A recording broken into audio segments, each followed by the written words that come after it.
I ran each Malignant tunnel 10 times with the same build to find out which one will give you the most amount of hearts in the shortest amount of time. Every video I see on farming tunnels suggests using Ravening Pit, but I never see any data on why that's the tunnel to farm. Did someone just suggest it one day and now everyone is using that specific tunnel? Does that tunnel actually offer more hearts per hour than the 5 other tunnels? Well, with the help of Spark, we have created an accessible spreadsheet that shows which tunnel is best for farming Malignant hearts and why that is. On this sheet, we can see that there are 3 good tunnels and 3 bad tunnels. All of the times for the run here stopped as soon as every monster was dead in the first boss room. No invokers were used on the outgrowth, and Varshan was not fought in any run. What's interesting about this in particular is that the 3 good tunnels all have the option to fight Varshan, the new Season 1 boss, and the bad tunnels do not. Why is that? It really comes down to map size. It seems that Blizzard designed the tunnels to be the same size regardless if Varshan is in the tunnel or not. What this means is that the tunnels that have Varshan are much smaller in the first section than compared to the tunnels that don't have Varshan in them. The red line here shows where the timer stopped after every monster in this room was killed. The number of Malignant monsters remains the same regardless of tunnel size, which means that the smaller tunnels are better or faster. So now that we know that, it makes sense that the Boiling Point, Bedeviled Grotto, and Ravening Pit offer more hearts per hour than the other 3.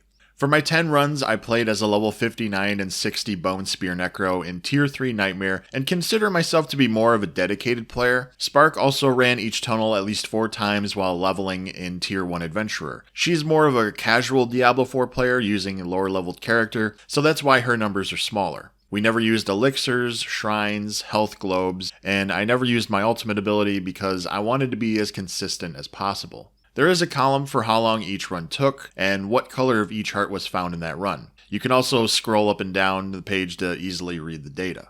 Each tunnel will always have a specific outgrowth combination. All 6 tunnels have a Wrathful outgrowth, whereas the Fractured Peak tunnels will have the pink Devious outgrowth, the Dry Steppe tunnels will always have the blue Brutal outgrowth, and the Howitzer tunnels will always have the orange Vicious outgrowth. One thing that I didn't realize until Spark pointed out to me is that the game tells us this when highlighting our cursor over the tunnel on the map. For example, highlighting over Boiling Point says, craft a Devious Invoker to clear the outgrowths within. Literally, right there this whole time, and I never noticed it. Reading is important.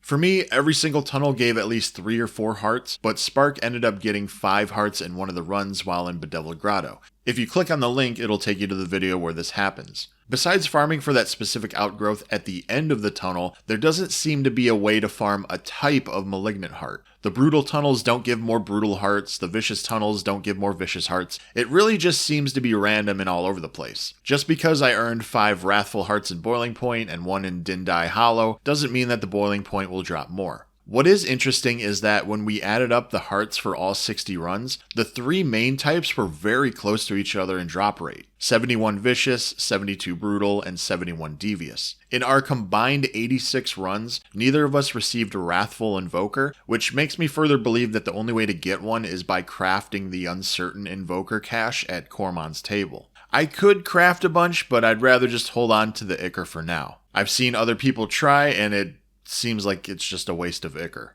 Lastly, there are some side notes we added, like for example, the Malignant Ghouls in Fissure of Malice have Cold Enchant and Chilling Wind, making them take longer to kill. Ravening Pit has a Suppressor Elite, which was annoying for both of our ranged builds, and some screenshots of the different layouts of the tunnels. Hopefully this information is helpful and gave some insight to which tunnels are the best and why they're the best for farming. Spark was the one who created this spreadsheet. I was the one who just grinded it out and filled in all the data, so all the credit goes to her on how it looks visually. Let me know in the comments if there's any other tier lists that we should make or if I missed anything with farming tunnels specifically. That's all I got for now. Talk to you soon.